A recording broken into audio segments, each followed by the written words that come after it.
Time to wake up. It's Saturday morning. Find some milk and cereal. Grab a bowl and spoon. No, a bigger spoon. Head to the living room and take a seat on the floor while Joseph and Chris present to you Saturday Morning Cartoon! Hello everybody, welcome to Cartoon Boom! This is a show where we wake up with a Saturday morning sun, popped on the floor with a big bowl of sugary cereal, and watch all your favorite cartoons, both old and new. I'm Joseph. I'm Chris. I still laugh almost every time at that. I like it. It always feels a little bit different. Anytime I do an old man voice, it comes out old British man for some reason. Like, yeah, yours is always, your old voice is always Deckard Cain or something. Stay a while and listen to our podcast. So, yeah, this morning we watched X-Men Evolution. It's kind of like devolution, though, because they're younger. So the evolution part is an interesting... They devolved a tiny bit so that they can evolve. Semi on topic, somewhat off topic, but I did want to acknowledge that since we are doing X-Men, I want to acknowledge Norm Spencer, who was the voice of Scott Summers' Cyclops from the original X-Men animated series that just passed away.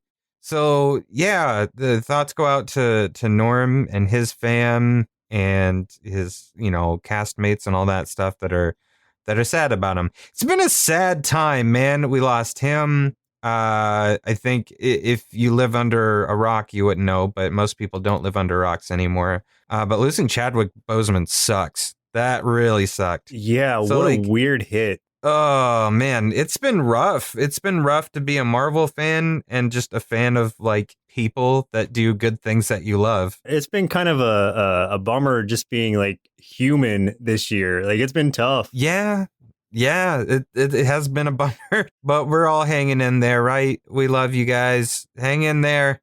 Only got a few months left of this thing. We're going to get past this. We'll come out stronger than ever before. Let's hope so. Yeah. That would be nice. I chose this one from my birthday pick. So hopefully you'll think, but maybe you'll just kind of nod. All right. I'll reserve my review for the show. Okay. Which we're doing right now. We're doing it now. So the show, X-Men Evolution, aired from 2000-2003, year we graduated, based on high school, by the way. Based on X-Men by Stan Lee and Jack Kirby, of course, created by Marty Eisenberg, Robert N. Skur, and David Wise, developed by John Bush, John Hyde, and John Bain. So developed by three Johns. Yes. Written by Greg Johnson. Another John in there. Jeez, stop. Produced by... Quit it, Johns. Yeah. Produced by Marvel Studios, Film Roman, Madhouse, Mook DLE, Mook's a funny name, Mook, and DR Movie. Ran for 4 seasons, 52 episodes on the Kids WB Network, and for his short synopsis written by Supermarketal Film. Yeah. I don't know. That's true. This rendition of X-Men features Cyclops, Jean Grey, Rogue, Nightcrawler, and Shadowcat, and Spike as teenagers as they fight for a world that fears and hates them. I don't think that's a great synopsis this time around, because it's less focused on the prejudices and more on the kind of inter-mutant squabbles. I don't know. I think that season 1 does have a lot more of the prejudice kind of stuff to it. In a way, maybe a part of season 2, but we didn't see any of season 2 doing this.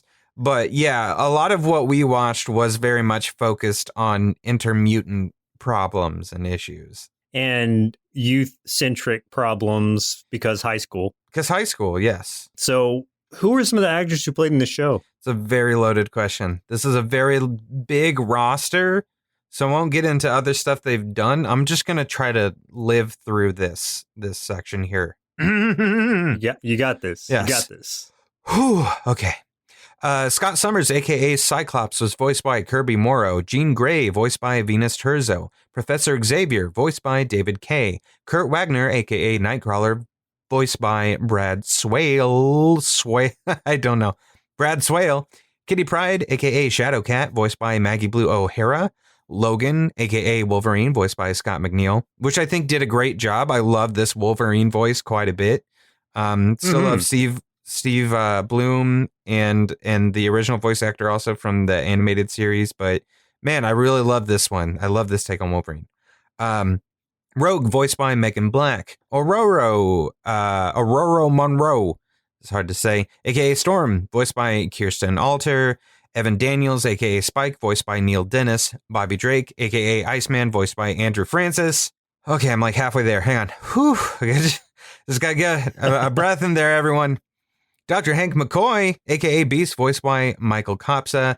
Amara Aquila, aka Magma, voiced by Alexandra Carter. Sam Guthrie, aka Cannonball, voiced by Bill Switzer. Tabitha Smith, aka Boom Boom, voiced by Megan Leach.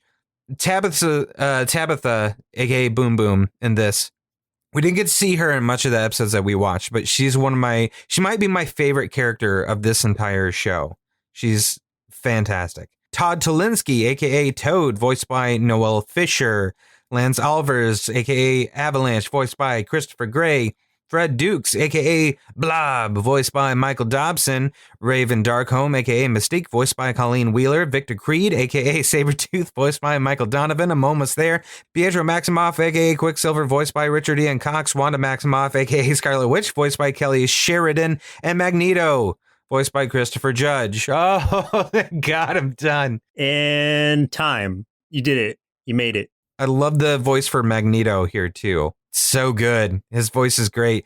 Same guy that voices Kratos in God of War, if cool. You were wondering why he sounds familiar. Yeah, his voice was very gravelly in this. Yeah, and I like it. It kind of had almost like ethereal quality to it. Yeah. Like it almost sounded like there was like an echo to it in a way. Yeah, I like it. They made him sound very menacing, very commanding and sinister. And that first so appearance of him at the end of the first episode, I was like, dang, that's Magneto. That gave me kind of an Onslaught feel, if you remember Onslaught. Oh, absolutely. Yeah. So good. Yeah, so good. They utilized some of these characters very well. Some more than others. There you go. There's your cast, your very long cast. There were so many characters, but that's awesome for longtime fans because it's like, oh my God, it's him. Oh my God, it's him. Oh my God, I don't know this character.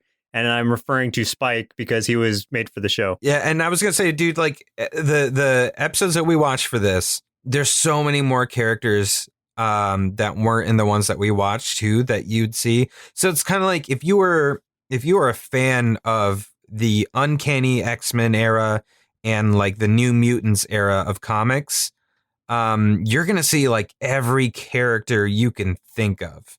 It's great. Can I ask, does Colossus talk in this? Yes, he does. Not often, but he does. Yes. Because I don't think he spoke at all in the episodes I saw him in. He does have a voice actor, but yes. Okay, fair enough. I think I'm trying to think. I think the only character that we don't really see that I wish we would have seen is Magic. His sister. Yeah, I can't remember. I don't think we see her in it, but Juggernaut's in it though, and I was sad I didn't get to see him, dude. And he's so good in it. Like they did some great stories with these characters. I'm just gonna keep singing praises. We can move on. So here's a few tasty X-Mellows out of our Big Bowl of X-Men Evolution cereal. I did it. Kitty is shown lighting a menorah in the ending montage, establishing that she is Jewish in episode 2 or in season 2, episode 9 on Angel's Wings. So that's really cool. Yeah, giving us that repping us. Mm-hmm. The writers of the show have admitted that they were big Buffy fans using Shadow, and this is a cool one. This is interesting on two parts, and I'll get there. The writers of the show admitted that they were big Buffy fans using Shadowcat as a catalyst. The two shows, Buffy and Evolution, are uncannily similar. Uncannily. A teenage girl with superpowers fights bad guys at high school while she attends classes. And Buffy and Shadowcat have opposition against the school principal, and then the city mayor. And coincidentally, Joss Whedon, creator of all things Buffy, admits that he is a fan of X-Men and based the character of Buffy on Shadowcat, even giving her the surname of Shadowcat's team leader, Scott Summers, Cyclops, because it's Buffy Summers. Isn't that cool? Her last name is based off of Scott Summers. That's awesome. I did not know that. Oh, that's very cool. Okay. Mm-hmm. That is awesome. Yeah. Unfortunately, you didn't again with what we watched. Like, you didn't get to see a whole lot of her in action. But her character is fantastic in this. She is she's one of the characters that I feel like does get quite a tweak from the comics, but she still has a nice level of sass to her that you appreciate about that character. I think the sass is just dialed back a little bit in this show, but she's very fun, and I can definitely see how the creators here used a little bit of Buffy to play into that role. So that's very cool. I like that. And here's one that so I'm going to preface it by saying that when I was reading some reviews of this show on IMDb, there were a lot of people who were giving it lower scores because they're like, oh, the first season, or not even like really low scores, but they would like dock it a couple points because they're like, oh, the first season's so slow. It's just all melodrama and stuff. And here's the reason why. The first season was very restrictive because the network felt that action shows like Batman the Animated Series from 92 had gotten too dark and mature for the kid audience, and they were trying to reach. So they really kept a tight lid on this show. Once the first season aired and proved to be a big success, though, the network loosened their reins a little bit more with each succeeding season. And the good side of this, according to producer, writer, director Boyd Kirkland, is that he had always wanted the show to be more character-driven than big action story-driven. Mm-hmm. So the restrictions actually helped play into that and helped kind of build up those characters. The high stakes later in the series really became more meaningful and poignant because of how much time the creators had allowed the audience to get to know and empathize with the characters. Yeah. It was kind of like, because they were forced to do that with season 1, it really helped to build out the rest of the show because we had so much more of an attachment to those characters from the first season. That's a good point, and that's very noticeable too, because the first season, I mean, half of the season is just kind of recruiting all of the mutants that would kind of become that team to Xavier's. Like we got to see in the first one, the newest recruit they got was Nightcrawler, but then Kitty comes after that. And then the opposite of that, you start to see the Brotherhood start to take shape on the opposite spectrum with like Toad, and then you see Avalanche, and eventually you get Quicksilver, and then when Scarlet Witch comes in, it is crazy as heck, and it's great. And yeah, it keeps building up that way. Yeah, you do spend a lot of time that first season just kind of getting to know the characters, and it is a lot more high school drama centered. And then, yeah, they kind of start funneling in later seasons more, like less of the high school drama. I mean, a lot of it's still there, but the stakes definitely start getting higher and higher, and there's a lot more action in later seasons. Yeah, and I guess my introduction to this show was the first episode, which was obviously from the first season, but then some much later episodes where it was kind of deep into the drama, not the drama, but deep into the bigger action-packed stories. Yeah. So I kind of went from hot to cold very quickly. Sure. But I mean, I didn't mind it still. Like I was thinking that the first season or the first episode that I watched was going to kind of be how it felt throughout. But yeah, it definitely takes a turn. Oh, big time. Yeah. Especially when they start introducing like some of the villains and stuff like that. It's really cool. And something that I might have mentioned when we reviewed Pride of the X-Men. Oh, yeah. I've always really liked the Brotherhood just as a team, and specifically Toad. For whatever reason, I just really liked Toad. And this is like the coolest rendition of Toad that I've seen. As much as I thought he was going to be annoying from episode 1, like he kind of grew on me and became one of my favorite characters. Yeah, he's really fun. I like him a lot. He's just so funny too. He's like a really good breath of like comedy, especially even in serious situations. Some of his lines just, you can't not laugh, especially when he screams.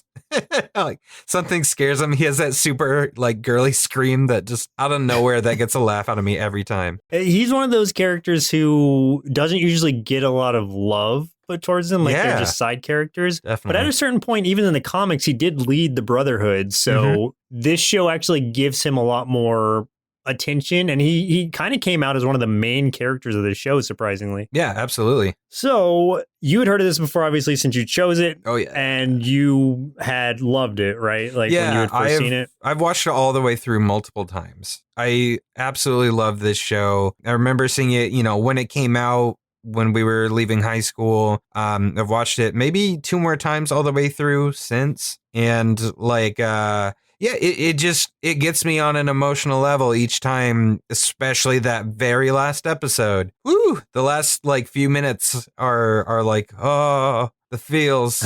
I love it. Yeah, and I had heard of it, but it was one of those where I was really like, I don't want to say I was like stuck up about it, but I was one of those X-Men fans who was like, oh, it's straying too far from the OG series. Sure, So yeah. I didn't like protest it or anything or tell people not to watch it. I was just like, yeah, I'll just, it's not for me, so I'm just gonna not watch it. And then just hearing, I'll get there. Yeah, and just hearing your excitement about it over time has made me kind of excited to watch it, but I wanted to wait for an actual episode to do it, so this was perfect. Yeah. So let's go ahead and jump into the episode of today's show. The very first episode, highest read episode, and finally, a random listener chosen episode. The order may vary depending on how these episodes fall chronologically, but of course, let's start with the very first episode, which was Season 1, Episode 1, Strategy X. When high schooler Todd Talansky, okay, that's a big thing too, is some of the name changes. Yeah. Because his name's supposed to be Mortimer Toynbee, which is, Toynbee. Okay, I get it. That's a crappy name, so I understand why they change it. Yeah, they're like, let's not. Yeah, starts exhibiting Toad-like mutant powers. Mystique sees a perfect opportunity to get a spy into Xavier's Institute.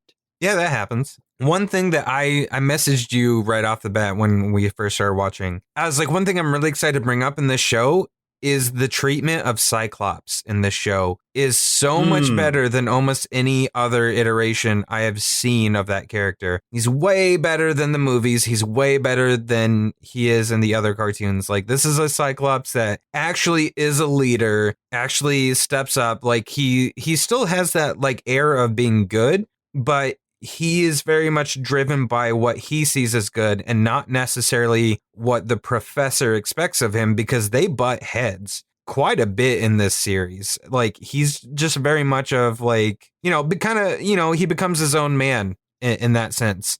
And I like that because he's not the quivering little Boy Scout that he's been in other versions. That's exactly what I was going to say, that he's a lot less Boy Scouty in this, just even in the times that I saw him. It opens pretty well with him. They're watching a football game, a high school football game. None of the X-Men are involved in that, but they're all kind of in the bleachers.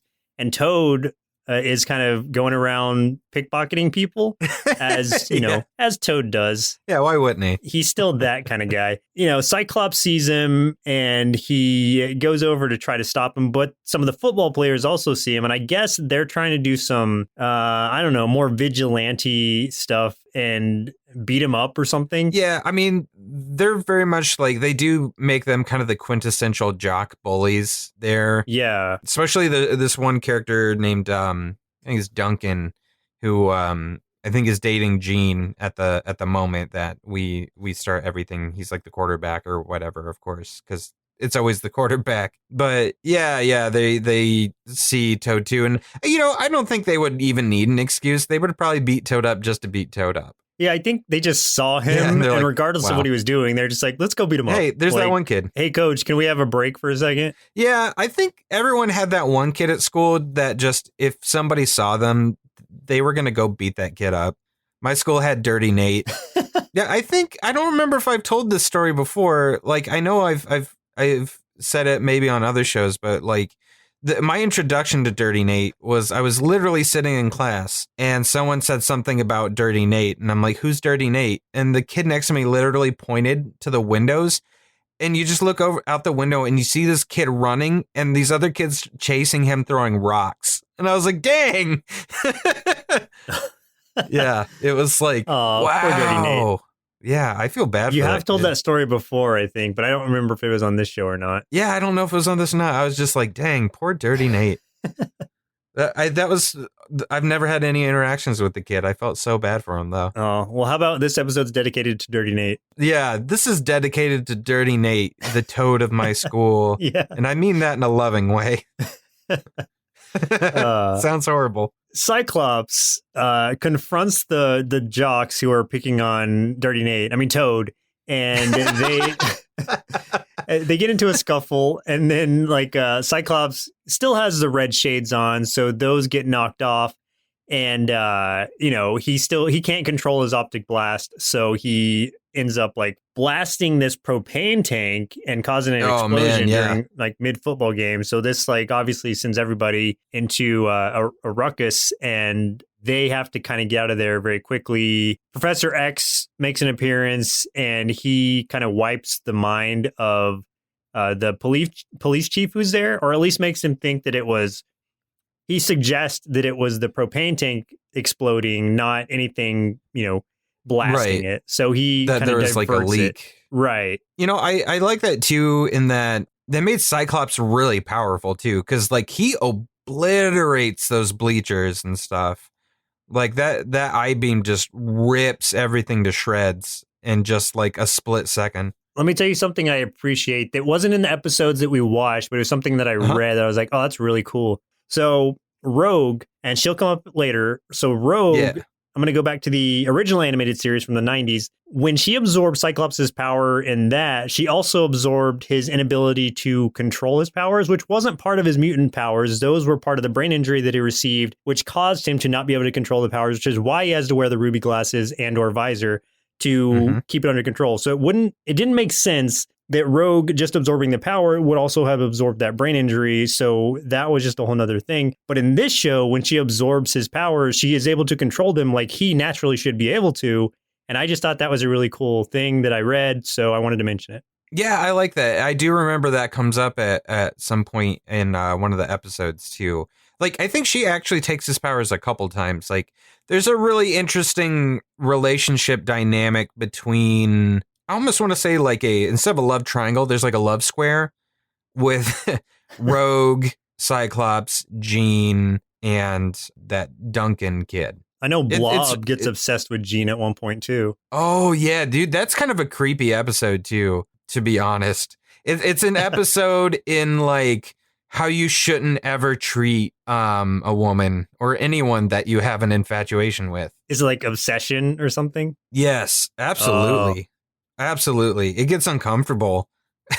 But like they make it very clear that what he's doing is not okay. But yeah, you do feel very uncomfortable. Is this pre him turning bad, or is it because of that he turned bad? It's kind of like that's hard to say, because the issue with the Brotherhood is that they're not necessarily bad. They're just the troubled kids, So like they do get into trouble, they do cause bad things, but like this Brotherhood, they're not necessarily bad people. Like you learn their motivations and stuff, and like you understand why they are the way they are. It's because of the way they're treated and looked at, and how they grew up and stuff like that, which I like that a lot. So it's a lot of that. I mean, it just kind of coincides, him joining the Brotherhood and how he's acting towards her. It all kind of happens at once in a way. And I think that at this point, even in the comics, they had extracted the of evil mutants from Brotherhood of Evil Mutants. So it was just the Brotherhood,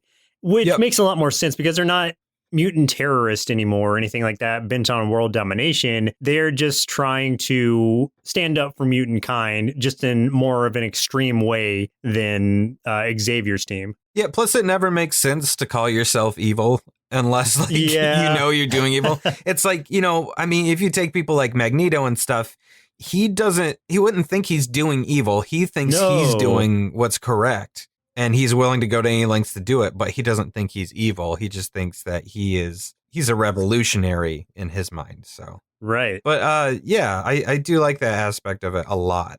We also see that, this is when Kurt gets introduced to us at the subway station. He's in his like a monk cloak. So I thought that was really neat, because they don't really ever mention him being any sort of religious sect or anything like they have in previous incarnations. But you see those monk robes, you can kind of just infer it from that, which is also great, because the inferences that they allow you to do in a lot of these things kind of keep it to where it's still got its roots in the history of the X-Men without kind of over explaining things. Yeah. It's just like little nods instead, where you can appreciate it just for what it was. Yeah. So we get to meet Kurt. Professor X is there. Who else? Was it Storm who went with them? I can't remember. Yeah, Storm went with him. I love how they utilize Storm in this one too. She just feels very regal.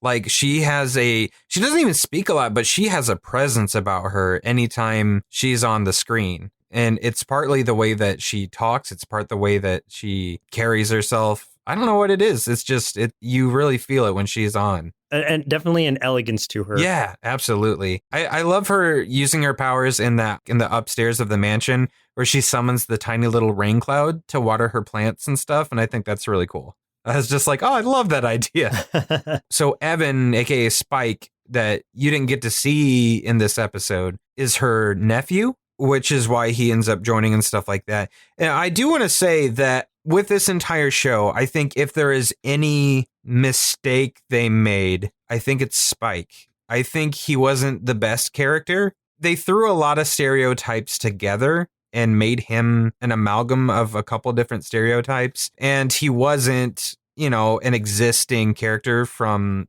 the X-Men stuff. So it was kind of like you didn't really have to do that, but I guess they just really like the idea of this character.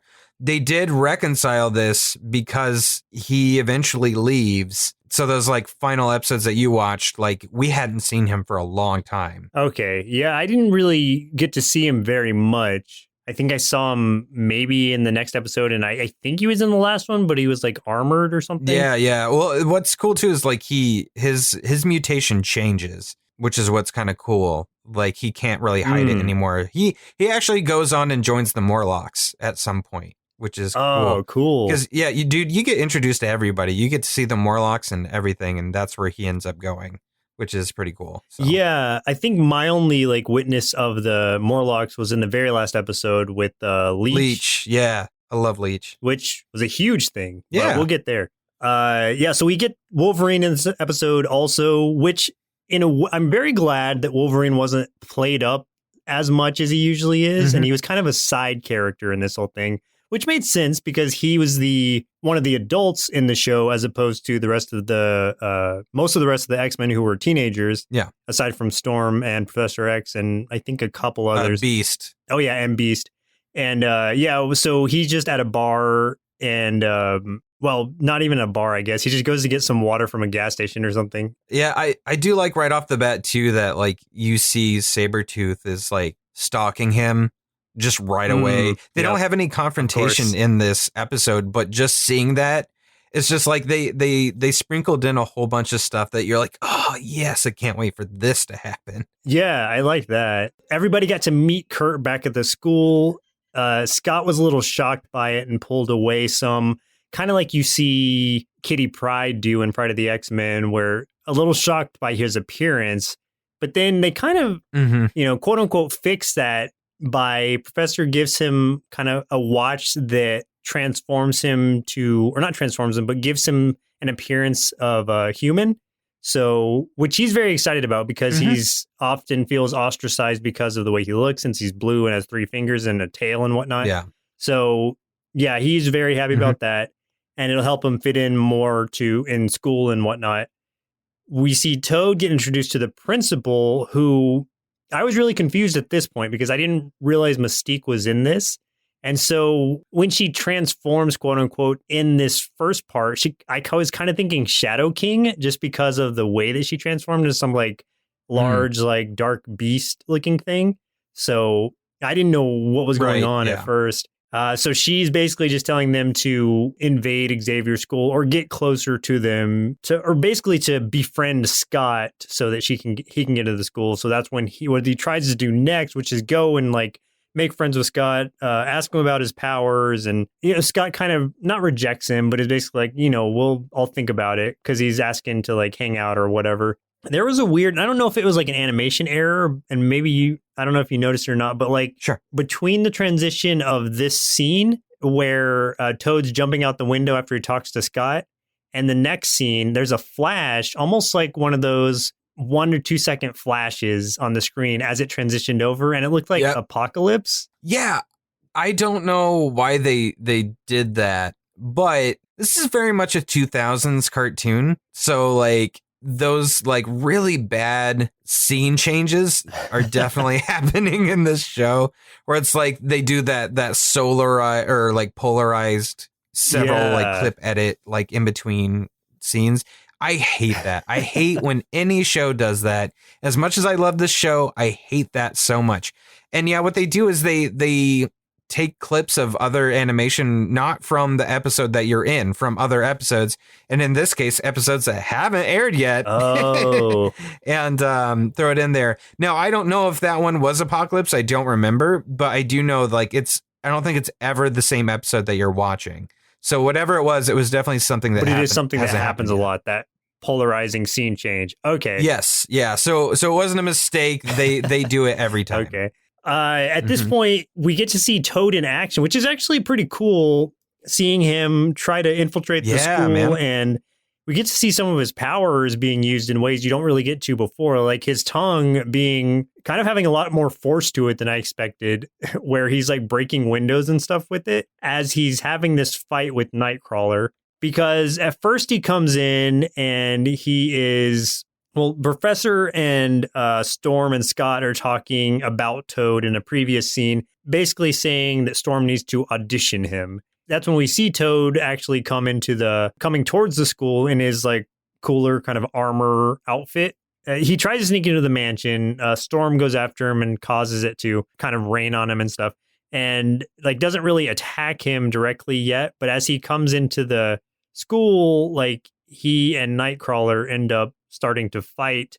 When Nightcrawler teleported away from him at one point, like he sniffed the air and this is one of those things where it's like little nods, because he kind of like is a little repulsed by the smell it leaves. If you're a long time like Nightcrawler or X-Men fan, you know it smells like brimstone or sulfur or whatever. So it's like, oh, that's cool. They don't even say anything, but you just know. Mm-hmm. And yeah, so the fight's pretty cool, actually. They're jumping around, of course, because they're both very agile mutants. They're jumping around, fighting each other, throwing each other and whatnot. Yeah, I think that you've kind of hit on the two big strong suits of this show, which is the personalities of the characters are very fleshed out, and then the action is very well like choreographed and stuff. Like the fight scenes are always really good, and I think that that definitely gives it a huge leg up on other series and stuff like that. Yeah, they have their little battle and stuff.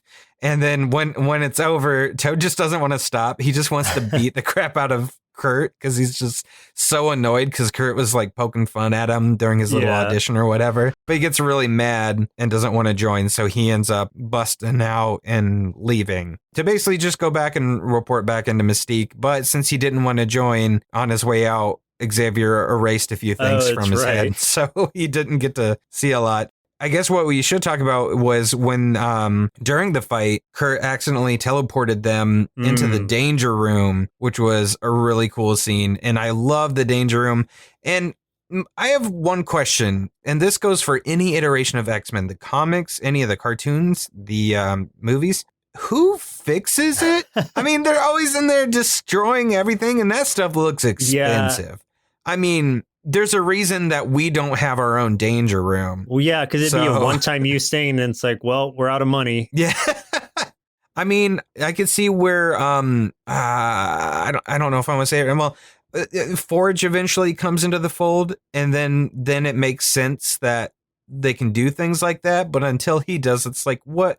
Who's doing all this work? Yeah, and I would always like assume or like have thought of the danger room. And I don't even know if it's ever been shown as such, but it seems almost more like it should be a holodeck situation where these things should just be holographic images instead of. It's always like a mix. Yeah. You know, they always do a mix of hologram and just metal things. Well, that's true because. Like when you destroy like one of the holograms, it ends up being like a metal turret behind it or something. But yeah, it's like, who fixes the metal turrets? Exactly. Where's all this money? I don't know, from? Man. But it does weird me out sometimes. I just don't understand. So do you think maybe Xavier is like, he's literally just calling people up like Elon Musk and all of his best SpaceX engineers, flying them out there, they do the repairs, they work on it, and then he wipes their minds as soon as they're done. Do you think he just does that on a weekly basis or something? It's the only thing that makes sense. Elon Musk has been SpaceX sponsors the danger room, basically. Yeah.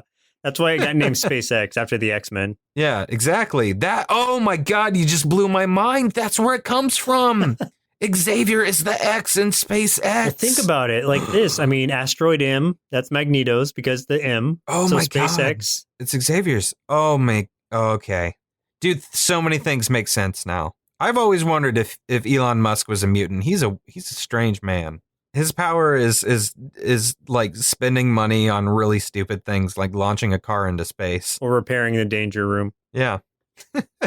So the next episode we watched for today's show was Under Lock and Key, season 3, episode 9, and this was your choice. Yeah. So the highest rated episode is a 2-part, and it is the very last episode of the series. And I was just thinking, if I don't choose an episode that gives us a little in between and leads up to it, man, it's going to feel like it came out of nowhere. Yeah. So this is one of many episodes that help build up to the end of the series. So I'm going to pick this also because we get a fun scene like this action fight of what comics fans would know as the original X-Men team, which is great. So I liked that idea a lot. And we get to see my favorite X-Men of all time, Gambit, opening up this episode, doing some Gambit thief action, stealing from Warren Worthington. Yeah. Which is kind of funny. Who's one of my favorite X-Men, Angel, and subsequently Archangel, who we didn't get to see, unfortunately. Yeah. So yeah, in this one, the Acolytes and the X-Men face a spider-like being which is virtually unstoppable. That's one way to put it. The Acolytes in this... That's a very strange way. Are not the Acolytes you think of from regular comic series. Because the Acolytes in that series are like Fabian Cortez. I don't know the rest of their names, but you know, the guys dressed in purple with the gold trim and the red. Fabian is the only one that's memorable at all. Everybody else is so forgettable. So I kind of like that one of them has whips or something. Yeah, I like that they used other characters. So here the Acolytes are Gambit, Colossus, Pyro, who's amazing in this one. Yes. And Sabretooth. There's also Mastermind who's around, but he's not one that goes in the field. Yeah, he's a and Mastermind acolyte. Was originally, well, he was one of the original members of Magneto's Brotherhood. The Brotherhood. Not in this show, but in the comics. And I know it probably seems really weird that Gambit and Colossus are part of Magneto's group here. They do explain why during the series. There's reasons. And Colossus was actually one of the Acolytes in the comics briefly too. So that's kind of a neat tie-in. Oh, that's true. And I mean, Gambit's, we know that he did the stuff with the Marauders and stuff. Yeah, so his dark it past. makes sense that he might be on the wrong side of things a little bit. But yeah, and Sabretooth is always a they bad did a great dude, job. so that makes sense. Oh, yeah. Yep. And Pyro. Right. So, yeah, it opens with, like you said, Gambit breaking into Angel's house. I liked the way that he was doing it, too, where the usage of his powers to kind of cut through that glass, I thought was interesting. I had never really thought about that. He drew the little smiley face. Yeah, yeah. That was pretty good. Yeah. They're just he's trying to steal this green scarab for Mesmero, who is, at this point, has him mind controlled, but I don't know this going into it. Because he's just doing it what seems like his own free will. So he brings it out to Mesmero, but then Magneto comes in and stops him and takes that relic from the green scarab or the green spider part. And so the very beginning of this episode, we see Mesmero kind of talking to the wall or this big tomb, saying that he's awaiting instructions on these other 2 keys. So we can assume that this is part of one of those keys. Yes. Magneto's not happy about Mesmero co-opting Gambit. And I do like how just Magneto is so menacing in this show. And they do such a good job of making him feel like intimidating, like how he surrounds Mesmero with the rebar. And when he says to release Gambit and you see Gambit pull the card out like he's going to attack Magneto, because that's what Mesmero's doing to his mind, that rebar just like starts to quickly tighten. Just looks like, it's about to crush him. And I was like, oh, yeah. That's the Magneto I'm waiting for. It jumps over from this to them playing baseball at the school because they have to keep that lightheartedness in there. Yeah, it's a fun scene. The rule is that they not use their mutant powers, but then Iceman sees Jean start to use her power just to levitate the ball for a second. And so he goes crazy with it and like turns his bat into a giant ice bat. And then they're like, mutant ball. And everybody starts using their mutant powers and going crazy with it. Yeah, that's fun. That's when Angel interrupts and is like, I have to talk to the professor. You know, I do want to say, like, Bobby got the shaft on this one because Jean was the first one to use her powers, but Bobby got blamed for it. And I was like, that's not fair. Dang. Angel kind of talks with some of them and is explaining what's going on. This guy stole this thing, and they find that Magneto's going for its counterpart, which is in a museum. So they're like, okay, well, we got to get to it before Magneto gets to it because of what this thing like might do. We're not 100% sure. So basically, what I liked about this too is Angel shows up. So it's kind of like him, Cyclops, and Jean, who are always kind of like, I mean, they're still teenagers, but they're kind of seen as like the senior members of Xavier's school. So they are the ones that typically go on the missions, and then joining them with this one is Angel, since he's got some investment in this, and Beast, who is one of the professors at the school and stuff. But Iceman stowed away in the jet because he wanted to go on a mission. Which is great because then we get here and it's the original X-Men team. Yeah. And I love that. Yeah, that was very cool. We've never gotten that in any other usage of the X-Men, whether it's like in the movies or what have you. So I was really happy to get that. We also get to see, or at least I get to see for the first time, that Nightcrawler and Rogue are shown as siblings in this series, which I don't remember if they were in the original animated series, but I know in the comics, canonically they are, but like step siblings in the sense that Nightcrawler is Mystique's biological son, but Rogue is an adopted daughter. Right, exactly. And they did do the whole thing where like Rogue didn't quite understand necessarily who her adopted mother really actually was. So there's a lot of exploration on that. There's a great just side plot that goes on between Rogue, Nightcrawler, and Mystique that's like really good and really tugging those heartstrings, man. So I like it a lot. There's just like almost every character in this show, there's always some sort of side plot for that character. Whether it's Nightcrawler or Rogue or Kitty or Cyclops or Jean, there's always something in the bigger scheme of things, but they also all have their own individual little journeys that you get to go on, which is great. Yeah, I mean, and even some of the side characters like Storm and Wolverine both definitely get their times to shine too. Wolverine more than Storm, unfortunately, but it happens. And going back to the battle in the museum, obviously it's a really cool battle. Like you were mentioning earlier, the action scenes are pretty amazing. The animation is definitely superior to what we got in the 90s series, of course. In that, something that was funny, one of the scenes was when Magneto was chasing after Mesmero and he like made that elevator like go after him, not come to life, but it looked like an elevator monster was after him because of the way the cables were kind of whipping around like arms. And so I thought that was pretty funny. Exactly. But I mean, it just shows I like that part scene. of Magneto's power too. Yeah, I love like they did a lot with everyone's powers.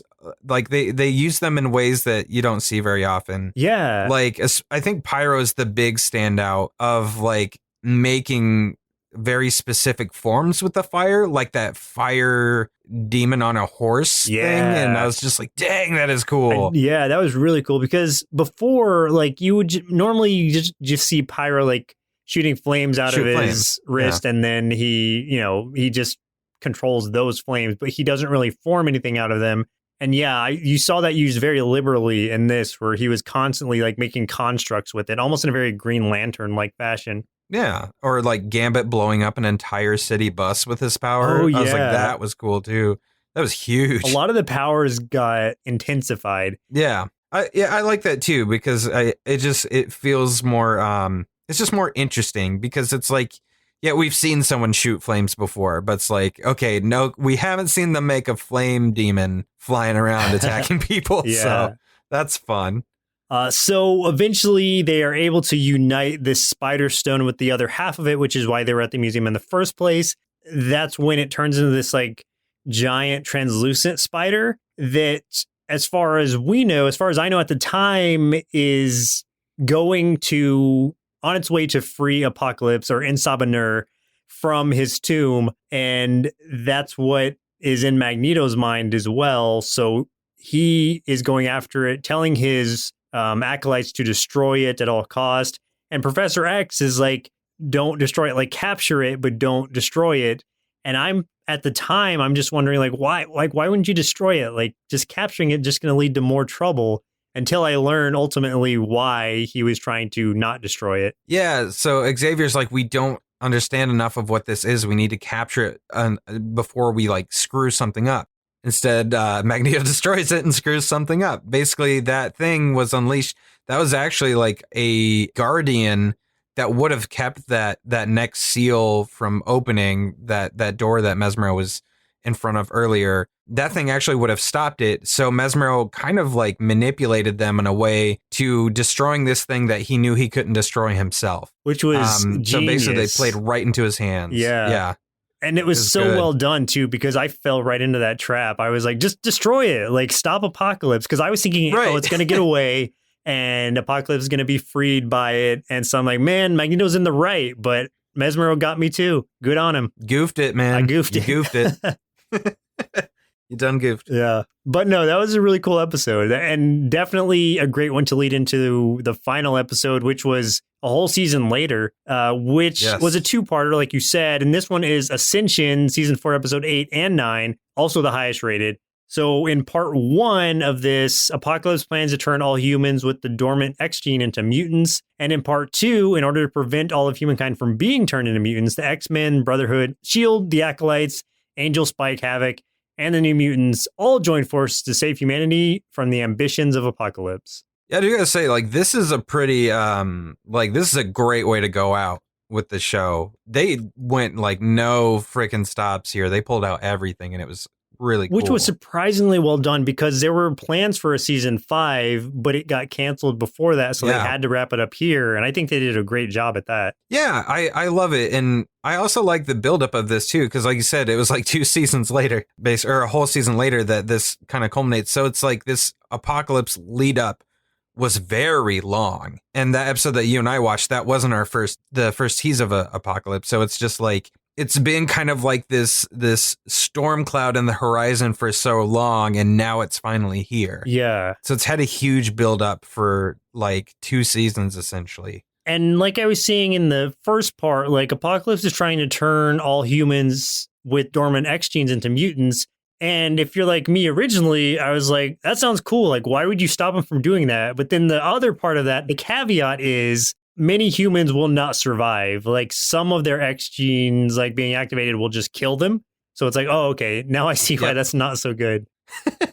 Yeah, exactly. I like to, like, we see like a quick previously on kind of thing where, like, I didn't know if you caught that it looks like Magneto just gets straight up murdered, like just blown to smithereens by Apocalypse. That's Mystique also, where Rogue pushes it looked the statue of her. You think Rogue not killed statue Mystique. of her, but like the Mystique at some point was turned into a stone form by something, and then Rogue, taking her anger out, like pushes a statue over into these rocks, and like it breaks apart. So you're like, oh well, just destroys her. I guess Mystique's gone too. Oh man, yeah.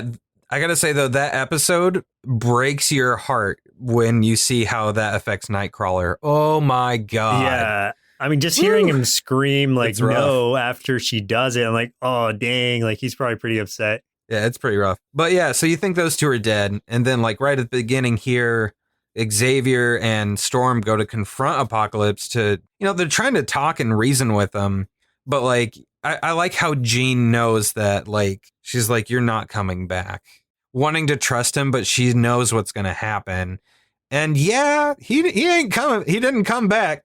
Neither of them did. They both get really zapped out of existence. And I was thinking, well, maybe they got teleported somewhere. I don't know, like, how they're talking it off, but I think they literally got destroyed at that point. Yeah. I remember the first time I saw that, like, I was in shock. It was like I felt sick to my stomach. I was just like, oh my God, just straight up kills them both. Yeah, and it's like that music that plays behind it too is just so epic, and you're just like, it's kind of one of those you're sitting back in your chair kind of moments, like, oh no, oh God. Yeah. And then Nick Fury plays a role in this as well, obviously, since I was talking about S.H.I.E.L.D. Yeah. He meets up with Wolverine, and they're talking about reestablishing the Sentinel program. Sentinels look much different in this than they did in the original series, probably for the better. So they're obviously, X-Men hate the Sentinels for clear reasons, and Nick Fury's talking about reactivating them so that they're only targeting Apocalypse. And Wolverine just kind of has to agree with it because they're kind of out of options. They don't have really any other thing to do, and they need to destroy him or else all humanity is at stake. So yeah, they do that launch. So basically, Apocalypse has raised up 3 pyramids, which at the time we don't know exactly what's going to happen with them. But he is at the Sphinx in Egypt, which had a huge pyramid underneath it that he rose up out of the ground. So there's essentially 4 kind of stations. And Fury sends all of those Sentinels out there. And that's when Apocalypse unleashes his Horsemen. And so I had goosebumps almost every time I watched that scene when the Horsemen first come out. But I want to get, what was your reaction when the Horsemen show up? My original hope was, oh man, I'm going to see Archangel. I'm going to see, I don't know who else. Like maybe they've turned Gambit again, whatever. But what I wasn't expecting was Professor X, Magneto, Storm, and Mystique, who are essentially back from the dead, but also kind of mixed with alien technology, which was a unique thing they did in this show too. Tying that into Apocalypse's powers, I guess, or part of his resurrection was kind of alien induced by some sort of craft or something. Yeah. So there was some technology that went into it. But what Apocalypse's 4 horsemen, they're representative of death, war, famine, and pestilence. And Professor X was death, Magneto was war, Storm was famine, and Mystique was pestilence. And I gotta say, Horseman Xavier, holy crap. That dude is with his sick. side blade, that was so cool. Yeah.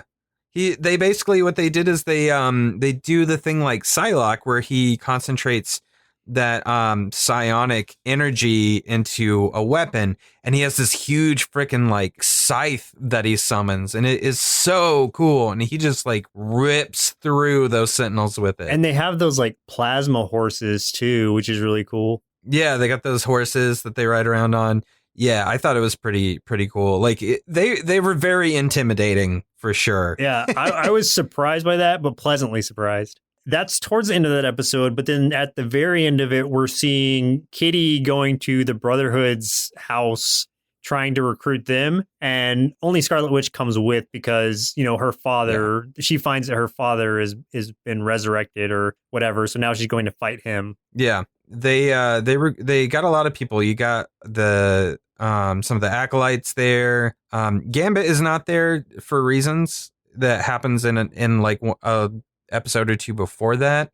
Where I mean, it's Gambit. He's looking out for him. He's like, nah, I ain't going. It was a cool episode where he tries to convince Rogue to run away with him, and it's very fun because it's Gambit and Rogue. It feels great. So they get like, whoever's left at like the X Mansion, which includes a lot of the New Mutants, which is really fun. If you are familiar with New Mutants, the comic series or the movie that just came out, if anyone has seen it yet, I haven't. I want to see it. I'm not going to go sit in a theater though until things are a little less scary. Yeah. So you got some of them, and what I wanted to, because there's a lot that happens here, and this is a longer episode already, but just to sum a little bit of things up, so they have to split into 4 teams because of the 4 areas.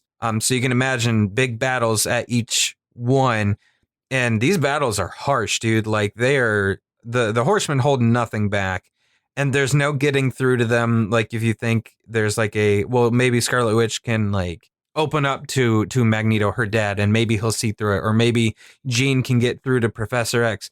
Nope. It is just straight up huge battles everywhere, which is great. So what I wanted to ask you is like, what were some of any specific battles or scenes or characters that you got to see in this? Because you do see a ton of characters and you get to see them all use their powers in cool ways. So what was some of the stuff that stood out to you? I was excited to see the New Mutants for sure. We get to see Sunspot, we get to see Boom Boom, we get to see Cannonball, in different ways. I wasn't sure who the one guy was who was shooting like counter fighting with Storm and shooting lightning out of his hands. The electricity guy. Yeah. Yeah. So there's a reason for that. So that's Berserker. Okay. And I think in the comics, I think he's actually one of the Marauders. I'm pretty sure. Oh, okay. I'm not as familiar with him. Yeah, I think they just kind of they took some liberties with him to have, I think, a lightning kind of character or something. But gotcha. Okay. Also, Multiple Man, seeing him, Jamie Madrox, yes. That's awesome. One of my favorite scenes was him and Boom Boom working together. Yes. Where she just keeps making she makes little explosive energy balls with her hands. And he made a whole bunch of duplicates of himself with slingshots. So they're all just getting the little balls and shooting the slingshots at everybody. And that's hilarious. There's some actually really good scenes with Boom Boom because we also get to see she and Colossus team up where she like makes that giant ball and has him throw it. Yeah. Yeah, a lot of it was just them for me, only because at that time, I had not seen them yet. So it was fun seeing those those characters who were new to me at the time coming in and actually getting to use their powers more. Because I think they make like some appearances in other series, but nothing this elaborate. Yeah, there's some episodes that there's a lot more of them, which is great. Magma's in there too. Magma is pretty significant in a lot of other episodes of the show. Like she shows up a lot. And she's obviously the one who turns into her fire form and is shooting fire. Yep. She's basically Human Torch. I love that they included it. And I love that the fire form looked like the form from the comics. Yeah. I think that was super cool. I didn't think they'd actually go through with that, but they did, and it's great. Seeing Storm, well, really all the Four Horsemen are powered up past their normal power, which since they're already powerful mutants, like it's crazy seeing them enhanced even further. Like when Storm is fighting and she starts shooting lightning out of her eyes and her mouth, it's like, oh my gosh, like that's insane. Yeah. That scene has stuck with me for a long time. Like that was a really cool animation for that. Yeah. For sure. Love it. Every fight scene is fantastic. And I like too that it doesn't feel like, I mean, you can kind of guess how things go. The good guys are going to win out, but it honest to God feels like they just barely made it.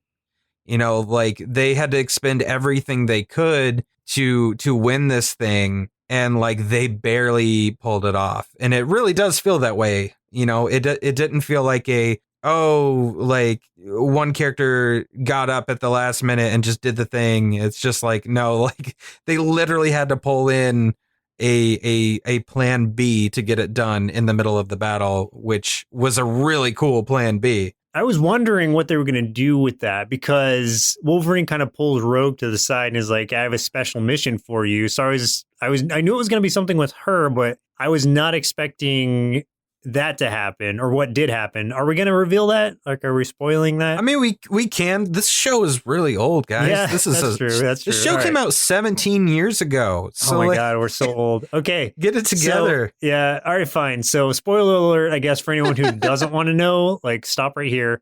Having not known that the Morlocks were a part of this world, like I didn't know what was really going to happen. I guess even if I had known, I don't think I would have expected this.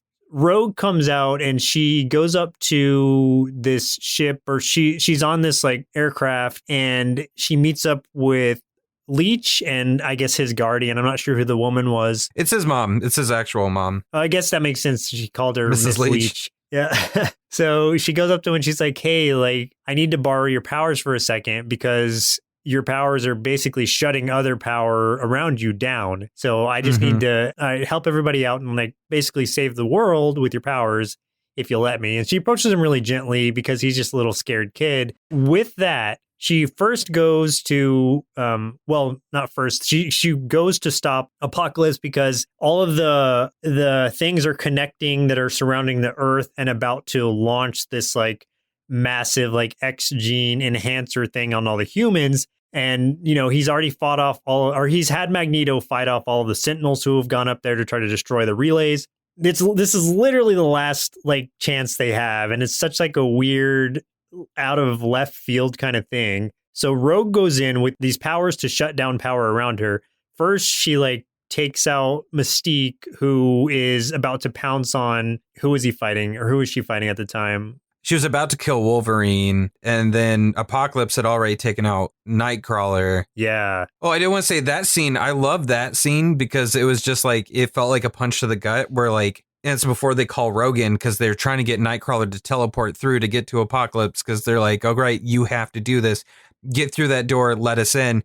And he's like, I'm on it. And you see him teleport. And then the next scene is just, he's already like laid out on the ground and Apocalypse is just standing over him. And you're like, oh, God. Yeah, like he was ready for him. But yeah, I love that Cannonball like blasts Rogue into the Sphinx, which was a really cool like team up. Yeah, usage of his power. And then Wolverine kind of tears through that door because even though he doesn't have power anymore right now, I guess his power is shut down too, but he doesn't need it to use his strength and his claws still. And so she goes in and just kind of uses a beam of this like power shutdown thing and stops the relay that's feeding into all the others and stops Apocalypse at the same time and kind of shuts him back into that, I guess, alien spacecraft tomb thing he was in. Yeah. And instead of it being like, oh, you know, he's trapped there forever or whatever, it just teleports away. So it kind of leaves it up in the air like, oh, well, Apocalypse is still alive somewhere, but the day is saved for now. Yeah,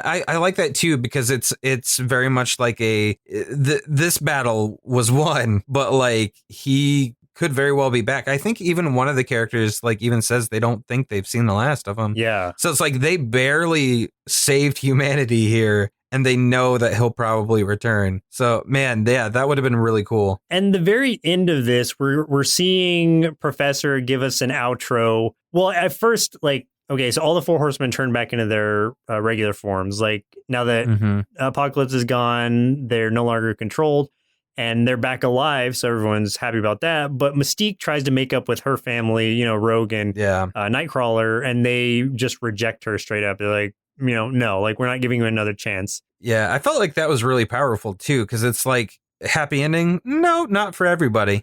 Yeah, which was a good turn for Nightcrawler too, because seeing as how hurt he was by Rogue kind of, I guess, killing her in the first place, it was good to see the development of his character where he learned that he did not need her as much as he needed Rogue as his family. Yeah, absolutely. Going into the outro, Professor like is giving us glimpses of things to come or the future that he's predicting or that he sees. And it's great because you get to see first a prejudice from the humans, like enhancing, because humans have just recently found out about mutants in the first place. So this is kind of fresh to them. And so obviously it's new and it's different. So it's scary and they mob against it. And you're seeing those picketing with the signs of like no more mutants and everything like that. And then you see Magneto has become a friend and he's sort of teaching at the school or playing with some of the younger mutants.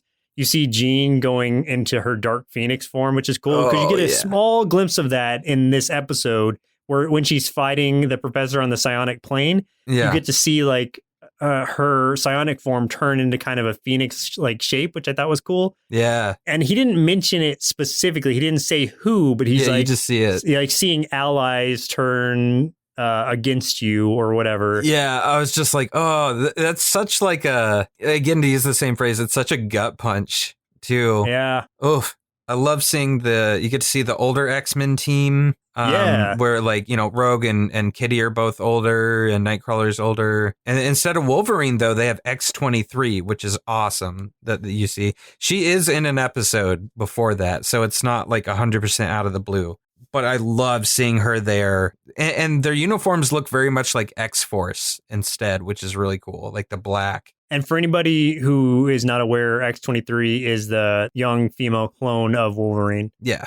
We get to see an aged glimpse of the Brotherhood when they're older. They look really cool, though Blob looks like a professional wrestler. They're like working for S.H.I.E.L.D. or something. Yeah, it was weird. Like. I almost wonder if it was like a one of those things where like, do you remember for a while in the comics, the Brotherhood ended up working for the presidency for a while or like for the government? Yeah. Wasn't it like Freedom Force or something? It was something like that. Like Mystique was leading them and they were part of the government, like they were sanctioned and stuff.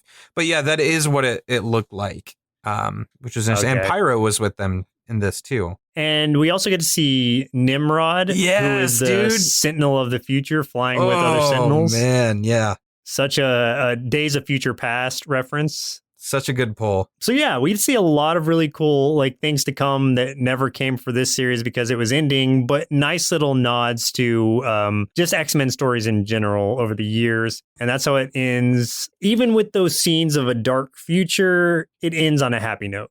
Yeah, it does. It's a bittersweet ending for sure for this series. Well, Chris, it looks like it's about time we enroll our inner kids to Xavier School for Gifted Youngsters. Then, before they're rejected for not actually having any gifts, see what they thought of X-Men Evolution.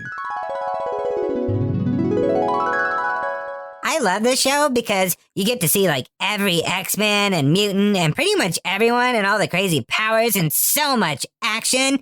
If only Apocalypse won so I could be a mutant too. I gave this cartoon 5 bowls of multiple man slingshot cereal out of 5. After watching it, this show seemed like the perfect transition between the super serious X-Men animated series from the 90s and the super cool Wolverine in the X-Men series from 2008. Most of the time it came off as more lighthearted and kid-friendly than the 90s show, with the aged-down characters dealing with more youth-centric issues. However, they balanced it out well with some really intense action scenes, in part due to the far superior animation, and some amazing nods for longtime X fans. Overall, I give X-Men Evolution 5 big bowls of Boom Boom Bites cereal out of 5, and honestly, I think the show is pretty underrated and is well worth your time, fellow muties. Yeah, I feel like this is one of those shows that, and you kind of said it in your Inner Child's review, is that like it is kind of underrated, and even just the episodes we watched doesn't do it all justice. There's so much that led up to those final episodes. There's so many relationships and friendships that develop over the course of the 4 seasons that leave you rooting for these characters when they win, and not just like the X-Men, but the Brotherhood and stuff. And also mourning for them when they lose. Like, I remember the first time that I watched it, like seeing that future clip of Jean going Dark Phoenix was like, I don't know, it made me like sick to my stomach, because after spending so many episodes watching her grow as an amazing character, and then all the friendships and relationships around her that she's a part of, that it hits you that you know what's going to happen to her. And then just acknowledging that, yes, that is what the future is for these characters, even though we don't get to see it, you know that she doesn't get the happy ending. But that's like what the heart of this show is. It's like not all of them are comic accurate, especially with their ages. And some of them do take some big liberties, but their personalities and their characters are so uniquely good and developed, and you never run out. Like, for each season, you see more and more mutants that we love, like whether it's eventually you'll see Havoc and Forge and X-23, and you see the New Mutants and the Morlocks. It was a show that was maturing each season, and I think would have just kept getting better over time. But since we didn't get it, we did get Wolverine and the X-Men, which is also amazing. So, hey, that works. When it came out is when we were in high school, because it came out in year 2000. We were sophomores, I guess, at that point. So I felt like at the time, I thought I was too cool, hardcore of a fan for that show. I thought you were just going to leave it at hardcore.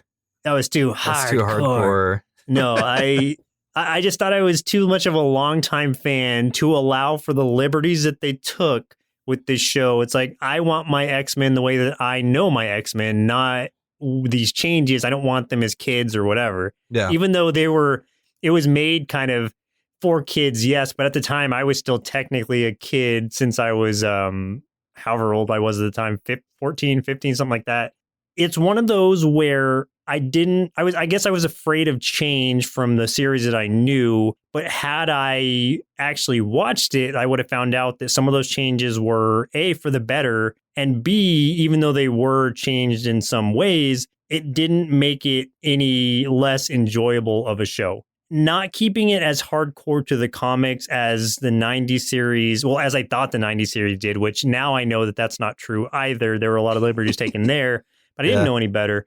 Now that I do, and seeing this, I have a lot more appreciation for it than I think I would have had I watched it back then. But I still wish that I had at least allowed myself the chance to see this show when it was initially coming out and kind of experiencing it all, because I do still think it was a good lead in to Wolverine and the X-Men. Mm-hmm. Even animation wise, they're very similar. I think the same team worked on them in some ways. Yeah, same animation, I think, honestly. Yeah, really enjoyable show. I'm glad that I finally got to watch it. So yes, I know it was for your birthday, but it was a gift to me as well. Yeah, I just want to give a gift to everyone. The gift of X-Men. We've all evolved. Well, listeners, looks like our milk supply is now run dry, so it's time for us to say goodbye. And in 2 weeks, we'll be watching. I'm going to give you a power, Joseph. I'm going to give you the power of chance. Uh-oh. By picking a number between 100 and 200. I've got the touch. I've got the power. I'm going to go right in the middle. 150. Okay, I have no idea on this.